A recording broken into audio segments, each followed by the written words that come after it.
అంటే కొంతమంది వృద్ధులతో మాట్లాడినప్పుడు ఏంటి కనబడతలేదా అంటే ఇంకేమున్నది, నేను 60-70 ఏళ్ళకి వచ్చినా అన్ని తగ్గినట్టే ఇది కూడా తగ్గిందని చెప్పేసి కామన్గా అంటూ ఉంటారు. అంటే వాళ్ళని ఒకవేళ సకాలంలో చూపిస్తే వాళ్ళ చూపు ఎంత కాలం వరకు సక్రమంగా మంచిగా కనబడే అవకాశం ఉంటుంది. వారిని మీరు ఒప్పించడానికి అంటే మీ సందేశం ఏంటి? There is no age criteria అండి. ఇప్పుడు ఏజ్ వచ్చింది కదా చూపు తగ్గిపోయింది అనేది మిత్. ఓకే, సో ఏ కారణం వల్ల చూపు తగ్గింది అనేది ఇంపార్టెంట్. ఆ 60 years అయినా 70 years అయినా 80 years అయినా కానీ దూరం ఉన్న విజన్ ఏకదం క్లియర్ గా 6 లైన్ చదివే వాళ్ళు కూడా ఉన్నారు.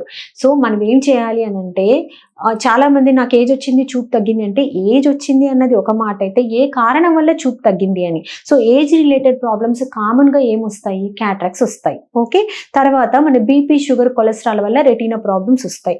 సో ఆ ప్రాబ్లమ్స్ అన్నిటికీ మనం సకాలంలో చూపించుకుంటూ ట్రీట్మెంట్ ఇప్పించుకుంటూ ఉంటే they can maintain their vision. There is no age criteria. 60 years person can read 6 line, 80 years person also can read the line.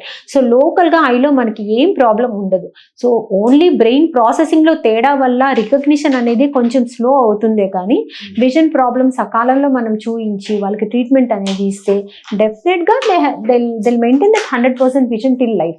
మెడ్ ప్లస్ లో అదే మెడిసిన్ అదే క్వాలిటీ, మార్కెటింగ్, డిస్ట్రిబ్యూషన్, ఇంకోటి అంటూ వీళ్ళకి అదనపు ఛార్జీలు ఉండవు. అందువల్లే 50 to 80% డిస్కౌంట్ లో మనకు అందిస్తున్నారు.